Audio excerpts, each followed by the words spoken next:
এর আগে এই কথাটা আমি অনেকবারই বলেছি, আবারও বলতে চাই। সেটা হচ্ছে যে বাংলাদেশের যে দলটা আছে এখানে বিদেশি একজন ব্যাটিং কোচ দরকার। শুধুমাত্র বিদেশি না, ভালো মানের একেবারে হাই প্রোফাইল একজন ব্যাটিং কোচ দরকার। হ্যাঁ, আমি মোহাম্মদ আশরাফুল অথবা সহকারী কোচ মোহাম্মদ সালাউদ্দিনকে নিয়ে তেমন কিছু বলতে চাই না। আমি এর আগেও বলেছি যে এই দুজনকে আমরা কাজে লাগাতে পারি, আমরা কাজে লাগাতে পারি, দলের সাথেও রাখতে পারি। কিন্তু দেশের বাইরে ভালো করতে হলে, ব্যাটারদের কাছ থেকে সর্বোচ্চ পেতে হলে, ব্যাটাররা কোন কন্ডিশনে কেমন করবে, যেখানে অনেক বেশি বাউন্স হয়, যেখানে বলের টার্নটা বোঝা যায় না, New Zealand, Zimbabwe, south Africa, Namibia, Australia, এই জায়গাগুলোতে বোলিংটা কেমন হয়, তাদের এগেনস্টে ব্যাটিংটা কীভাবে করতে হবে, সেই সব বোঝার জন্য এবং সেই স্কিলটা তৈরি করার জন্য ভালো মানের হাই প্রোফাইল এবং লেজেন্ডারি একজন ব্যাটিং কোচ দরকার।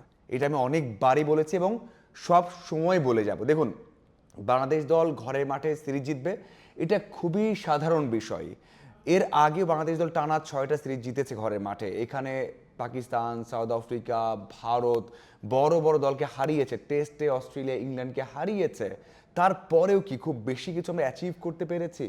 এখানে অনেক ভালো ব্যাটিং কোচ ছিলেন, তারপরেও হয়নি। কিন্তু আমরা যখন মোহাম্মদ আশরাফুল অথবা মোহাম্মদ সালাউদ্দিনের অধীনে থাকবো, তখন হ্যাঁ, দেশে ভালো ফল আসতে পারে, দেশের বাইরেও আসতে পারে। কিন্তু ধারাবাহিক হতে হলে পুরো কোচিং স্টাফে হাই প্রোফাইল এবং লেজেন্ডারি কোচ দরকার, যারা এমন কন্ডিশনে খেলেছেন, এমন কন্ডিশনে 100 করেছেন, ডাবল 100 করেছেন, অথবা কোচিং স্টাফে থেকে সফল হয়েছেন।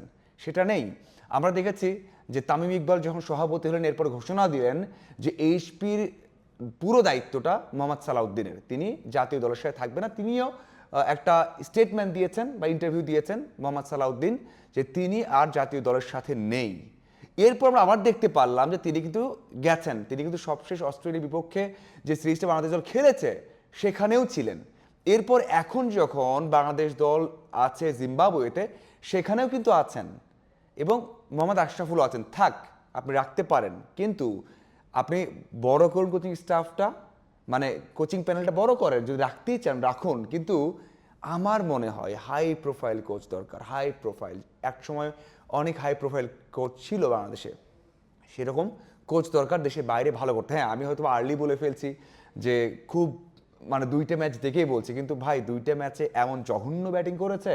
টেস্টে জিম্বাবুয়ের বিপক্ষে জিম্বাবুয়ের মাটিতে মাত্র 2.5 দিনে হারতে হয়েছে। 2টা ইনিংস মিলিয়ে 3টে সেশন ব্যাট করেছে। 2টা দিনে বাংলাদেশ দল মাত্র, বা 2টা ইনিংসে মাত্র 92 ওভার ব্যাট করেছে। এরপর আপনার কি দেখতে চান? এবং সেখানে বাংলাদেশ দলের সবগুলো ব্যাটার ছিলেন যারা টেস্টে নিয়মিত খেলেন। হ্যাঁ, বোলিং লাইনআপে চেঞ্জ হয়েছে, রেস্ট পেয়েছেন, কিন্তু ব্যাটাররা তো সবাই ছিলেন। তারা কেন এত খারাপ করলেন? দেখুন, ওডিআইতে কি করেছে, 141 রান চেস করতে পারলো না। ওই যে বললাম যে একজন বিদেশি coach, high profile coach, legendary coach কি করতে পারেন? তিনি কিন্তু এরকম কন্ডিশনে কি হতে পারে জানেন, কীভাবে ব্যাট করতে হবে জানেন। সেটা কিন্তু মোহাম্মদ আশরাফুল অথবা মোহাম্মদ সালাউদ্দিন পারবেন না। পারবেন না সিমন্সের মতো কোচ একাই এই দায়িত্ব নিতে। তো আমার মনে হয় কোচিং প্যানেলে যদি আমরা এইভাবেই রাখি, কখনোই সফল হতে পারবো না। আমি এই কথা এর আগেও বলেছি, আমি কাউকে ছোট করছি না। আমি বলছি না যে মোহাম্মদ আশরাফুলকে, মোহাম্মদ সালাউদ্দিনকে বের করে দেওয়া হোক, দলে না রাখা হোক, সেটা বলছি না। রাখতে গেলে রাখা যায়, ব্যবহার করা যায়, তাদের জ্ঞান নেওয়া যায়। কিন্তু দেশের বাইরে ভালো করতে হলে হাই প্রোফাইল এবং লেজেন্ডারি কোচ দরকার, যারা এমন কন্ডিশনে ভালো করেছেন, ওয়ার্ল্ড কাপ ফাইনাল খেলেছেন বা ওয়ার্ল্ড কাপে খেলেছেন, অথবা যে কোনো কন্ডিশনে অনেক রান করেছেন, অথবা যে কোনো কন্ডিশনে কোচিং করানোর মতো অ্যাবিলিটি আছে বা করেছেন, করিয়েছেন। সো আমার মনে হয় যেভাবে চলছে এটা হয় না। এভাবে চললে বাংলাদেশও ভালো করতে পারবে না। আগে যেই ফলগুলো আমরা পেয়েছি তার থেকেও খারাপ হতে পারে, জঘন্য হতে পারে। এবং সবচেয়ে বড় বিষয় হচ্ছে, যেটা আমার কাছে অবাক লেগেছে, যে মোহাম্মদ সালাউদ্দিনকে এইচপি দায়িত্ব দেওয়ার পরেও আবারও দেখছি জাতীয় দলের সাথেই কন্টিনিউ করছেন। তার মানে কি তিনি কি জাতীয় দলের সাথেই থাকবেন? মানে তামিম ইকবাল বিসিবির সভাপতি কি তার পরিবর্তন করেছেন তার সিদ্ধান্তটা, নাকি কোন সিরিজ পর্যন্ত যাবেন, কোন সিরিজ পর্যন্ত করাবেন, সেটা হয়তো আর বুঝতে পারছেন না। এটা হয়তো বিসিবি খুব দ্রুতই সেটা নিশ্চিত করবেন। আপনাদের কি মনে হয় এই যে কোচিং প্যানেল বা যে বিষয় নিয়ে কথা বললাম, এই বিষয়ে কোনো মন্তব্য থাকলে অবশ্যই জানাবেন। ধন্যবাদ সবাইকে।